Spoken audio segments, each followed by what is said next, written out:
All right, welcome back. Let's go ahead and do one more example of an ANOVA procedure. So here we have the data. In the table here represents the number of corn plants. So think of like the yield, the number of corn plants in a randomly sampled row for various types of plots. So no-till, sludge plot, spring disc. So think of this as different ways of maybe treating the land. I actually have no idea what this refers to. But again, this would be the treatment, right? So you have rows and you selected, maybe here's an acre of land, here's all sludge pot, and you go ahead and pick one of those at random and you just count how much you're producing, right? So the number of plants, that would be like the yield. Was this crop successful? And then you look at, again, the other kind of type, maybe this will be spring disc and so on. All right, so again, we have the difference here is the plot type, and then we have the number of plants. So this is my quantitative variable. And an agricultural researcher wants to know whether the mean number of plants for each plot type are equal. Let's write the known alternative. So the null hypothesis is always that the means are all equal.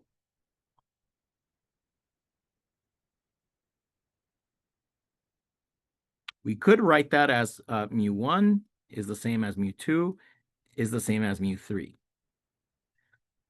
The alternative is that they are not. At least one of them is different. I don't want to say which one because I don't know, but I do just want to say there's going to be a difference here.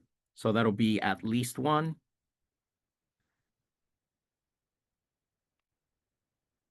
Mean is different. All right, then state the requirements that must be satisfied to use a one-way ANOVA procedure, and we want to check that they are all met. So I'm going to go ahead and more or less split this because I already know that the requirements 1 through 3 are fairly simple, and requirement number 4 takes a lot more work. So requirement number 1, I'm just going to go ahead and write SRS. So I'm going to check this off each population. So just emphasis that I'm going to assume that the population 1, I went ahead and took a simple random sample and I ended up with this. Then same thing for population number 2. I looked at all spring disc plots, selected one at random, I ended up with this. And so on. So that's an easy one. Condition number 2, independence. And remember that basically says that the sample size that I selected is less than 5% of the population in that sample of that type. So I'm going to just check that off. Safe to assume. And then finally, normality. Is each population normal? So the population here has to be normal for me to use this. So let me go ahead and verify that. And the way that I'm going to verify that is I'm going to take a look at my data and see whether there's evidence to say that this all comes from a normal distribution. The way that we do that is we're going to check that the QQ plot and box plot. So remember, box plot, we want to show no outliers. QQ plot, we want significant correlation.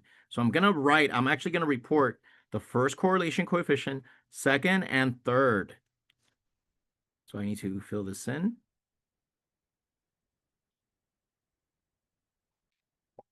And then just verify that there are no outliers. So I have my data already. So let me start with a box plot. That's sludge, spring, and no-till. Notice this is how they look. And you want to just ask yourself, are there outliers? And the answer is no. And then remember, we want to look at the overlap. So the overlap here, sludge and no-till, they overlap a lot. Spring disc, not so much. It's very different, right? It's off to the tail on both of them. So sludge and no-till. So I got a feeling that the means are not going to be the same. And that's going to be the spring disc that's different. Anyway, really what I was looking for is no outlier. No outlier, so we're good there. And then we just want to take a look at the correlation coefficients. So I'm going to graph QQ plot, select your columns, make sure that you add correlation statistics. And then we can go ahead and there's 3 of them, so we can get them all together by changing one of these to the number of groups, which in my case is 3. All right, so here we go. And what I want to do is I want to record the correlation coefficients here. So 0.962, 0.962, 0.974.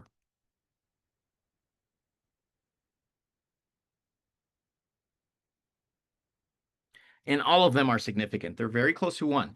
So that means that there's evidence that my data does follow a normal distribution. So we're going to go ahead and say there's evidence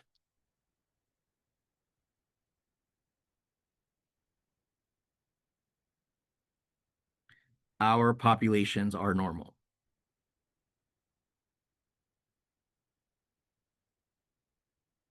And again, that's the population of the number of plants or yield for all sludge plot types, all spring disc, and all tills based on this sample. All right, so 1, 2, 3. Let's go ahead and check the fourth one, and that's that the populations have approximately equal variance.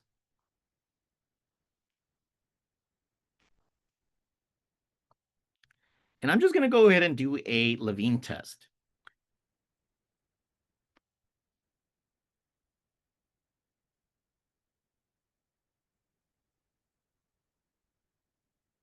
We're going to go ahead and write the null hypothesis by saying I'm going to assume that, yeah, variance 1 is the same as variance 2, and that's the same as, remember that variance is sigma squared. So we just want to say that all of the variances are equal. So that's first variance, second variance, third variance. The alternative is not all are equal. And then we just go ahead and use a p-value. So let's go ahead and find a p-value for this test. And we want to see the p-value greater than 0.05. So remember that to run this test, we're going to go to stats, variance, homogeneity. Select our relevant columns. And that's pretty much it. So here I have the Levine test for homogeneity of variance, and you want to record the p-value.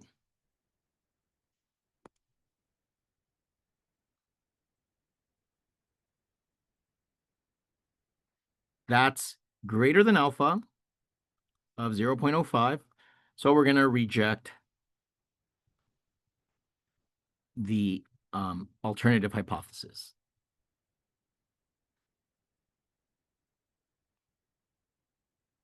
I guess the actual way we want to say is fail to reject the null hypothesis. That's how we've always said it. All right. So again, the Levine test shown right here gives me evidence, right? That we have evidence to reason to believe. So there is evidence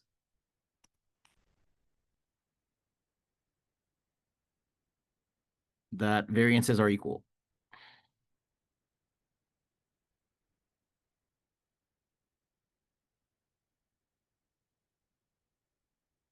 All right, so I went through checking all the requirements. Now, finally, it's time for me to go ahead and find the p-value and the test statistic.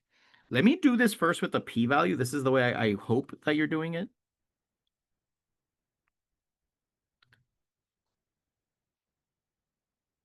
And so this is the actual test for these tests right here in A.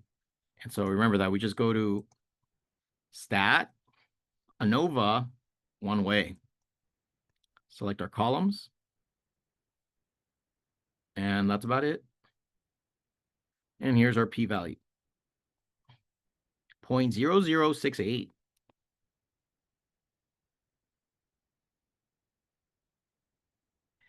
And that's less than alpha. And so because of that, we're going to reject the null hypothesis. So we have sufficient evidence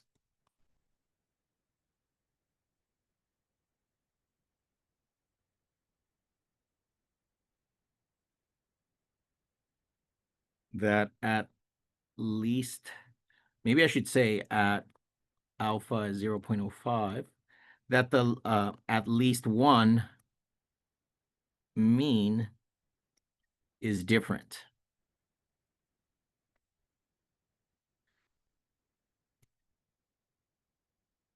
All right, if you wanted to do this the other way, so let me emphasize that this is optional. If you want to do it the other way, then you need to go ahead and find your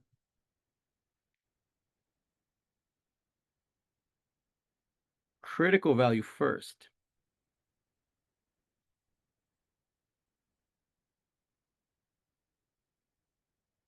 So you can easily find this. Go back to your outputs.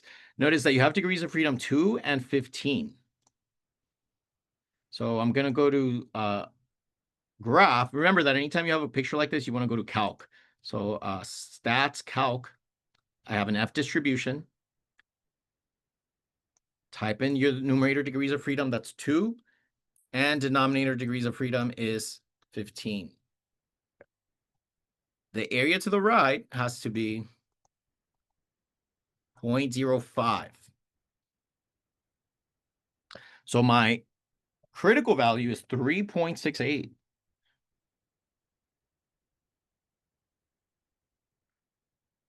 So if you get an F statistic greater than 3.68, you're going to reject. And we already found this because we have the F stat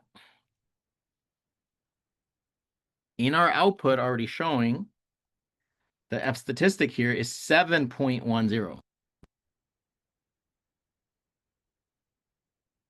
And I want to emphasize that this means that the between variability in the groups is roughly 7 times as much as the variability within the groups. So there is a difference based for my values based on the grouping. Anyway, notice that that lands here, so you would still reject the null hypothesis. All right, let's draw side-by-side box plots to support this. We already have the box plot, so I'm just going to sketch this real quick. They look, because we don't have them. Oh, no.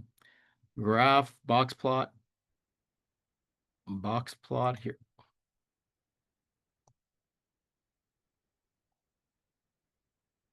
So I have sludge, spring, and no-till.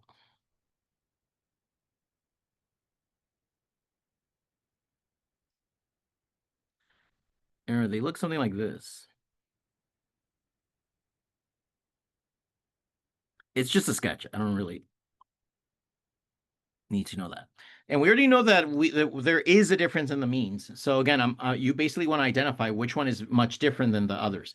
And pretend that you're going to push them onto each other, like on the bottom, and then you can see that this one is more different, right?